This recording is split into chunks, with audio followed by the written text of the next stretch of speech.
नमस्कार,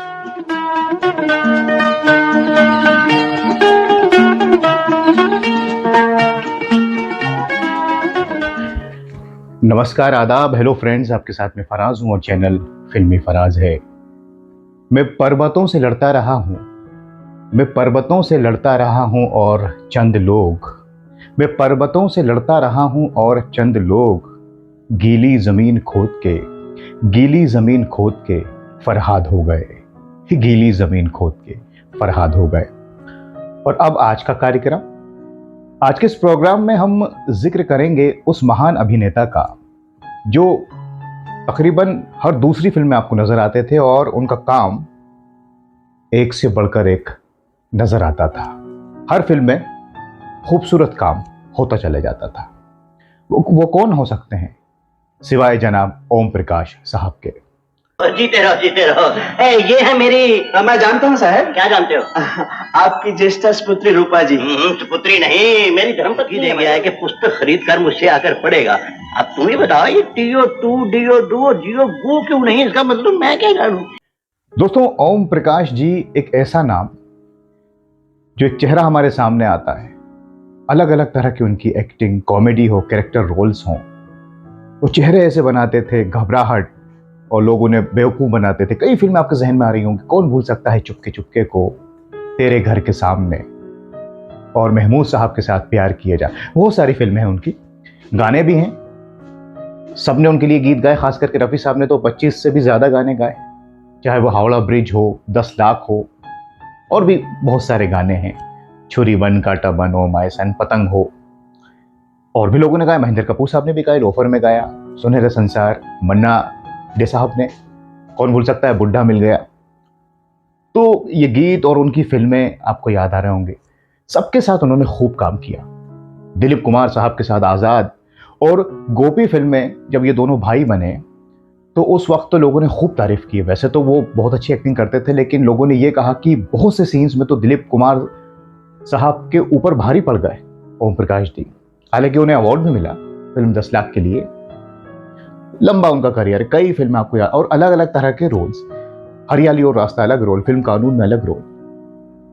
तो उनके बारे में तो मैं क्या जिक्र करूं, लेकिन एक बात उनके बारे में आपको बताऊंगा कि जब वो बंबई नगरिया में आए थे तो भूख का क्या आलम था, कैसे फाके करते थे और क्या बीता था उनके साथ। लेकिन थोड़ा सा आपको उनके बारे में इब्तिदा थोड़ी सी हुई है तो बता दूं कि 1919 में 19 दिसंबर को वो पैदा हुए जम्मू में। और ओम प्रकाश जी उसके बाद क्लासिकल संगीत की तालीम ली, स्टेज पर ड्रामा किया करते थे, और उसके बाद ऑल इंडिया रेडियो से ऐसे जुड़े कि बड़े मशहूर हो गए वो। और ओम प्रकाश के नाम से मशहूर नहीं हुए दोस्तों, फतेह दीन के नाम से। जी हाँ, फतेह दीन के नाम से वो मशहूर हो गए। उसके बाद फिर पार्टीशन हुआ, फिर वो दिल्ली आए, फिर दिल्ली से बॉम्बे आ गए। यहाँ पर बी आर चोपड़ा साहब, जो हम जानते हैं प्रोड्यूसर डायरेक्टर मशहूर, काफ़ी काबिल, उन्होंने बड़ी मदद की ओम प्रकाश जी की। और इन्होंने पहले भी एक फिल्म में काम किया था, दासी में। जी हाँ, दासी में वो दलसुख पंचोली जी ने इनको फिल्म दी थी। तो थोड़ा तजुर्बा तो था बम्बई में आने से पहले, लेकिन जो ये स्ट्रगल कर रहे थे, और बम्बई में इन्हें जो पहली फिल्म, जहाँ तक मुझे मालूम है, वो मिली लखपति। उसमें इन्होंने नेगेटिव रोल किया था। उसके बाद तो फिर एक क्या कहूँ, एक दौर आया ओम प्रकाश जी का। फिर चाहे वो दिलीप कुमार साहब हों, राज कपूर जी, देव साहब, सबके साथ, राजेंद्र, सबके साथ उन्होंने खूब काम किया, गाने भी गाए, और एक से बढ़कर एक फिल्में। उनके लिए जो रोल लिखा जाता था वो ऐसा होता था कि खास उनको नज़र में रख के वो रोल हुआ करता था। जैसे कि फिल्म पतंग आपको याद आ रही होगी, गाने भी गाए हैं और बिल्कुल रोल उनके हिसाब से था। और ऐसी कई फिल्में हैं। तो क्योंकि अगर हम उस पर जाएंगे तो खैर प्रोग्राम बहुत लंबा हो जाएगा। प्रभा जी से इनकी शादी हुई और ओम प्रकाश जी के कोई औलाद नहीं हुई। उनके जो भाई के बच्चे थे उन्हीं को वो अपनी संतान समझा करते थे। तो ये उनकी थोड़ी सी पर्सनल लाइफ। और फिल्मों में तो उन्होंने खैर काम किया ही कितना, ये बताने की ज़रूरत नहीं है, वो रिपीटेशन होगा। वो 1998 में इस दुनिया से वो चले गए जिस्मानी तौर पर। जैसा मैं हमेशा कहता हूँ कि कलाकार कभी दुनिया से जाता नहीं। तो दोस्तों, ये कुछ बातें हमने की ओम प्रकाश जी के बारे में। और अब आपको वो किस्सा उनका सुनाता हूँ कि आपको ये अंदाज़ा होगा कि क्यों सब ओम प्रकाश नहीं बन पाते। कर कहीं सत्ता है, सुनो जी ये कलकत्ता है। रे बन कांटा बन ओ माई सन, सब कुछ बन किसी जब तेरी कारीगरी रे करतार, समझना कहाँ से घनश्याम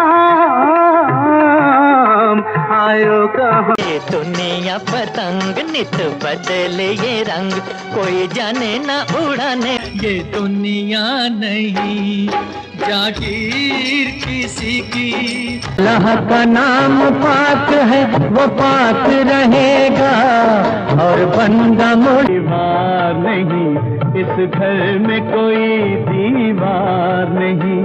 नहीं देखते ये क्या हुआ कल चमन।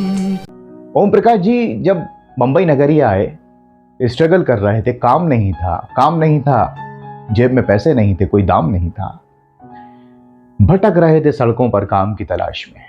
किसी ने कहा खुदादास सर्कल चले जाइए, वहां कुछ देखिए। भूखे थे, 2-3 दिन से कुछ नहीं खाया था। आलम यह था कि बस चक्कर खा के गिर न जाए। जब जा रहे थे ओम प्रकाश जी तो एक रेस्टोरेंट इन्हें दिखा। इन्होंने सोचा कि अब अगर जिंदा रहना है तो इसके अंदर चलो और खाना खाओ, भले ही जेब में पैसे ना हो, जो होगा देखा जाएगा।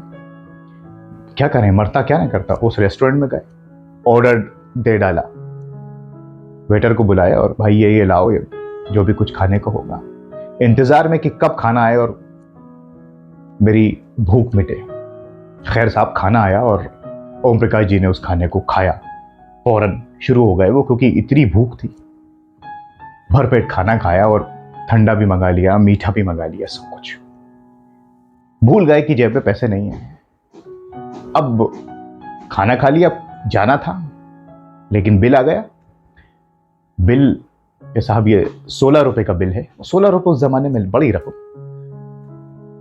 ओम प्रकाश जी ने सोचा कि निकलूं यहां से किस तरह से, क्या करूं, लेकिन वेटर ने तो रोक लिया कि नहीं साहब ये बिल दीजिए।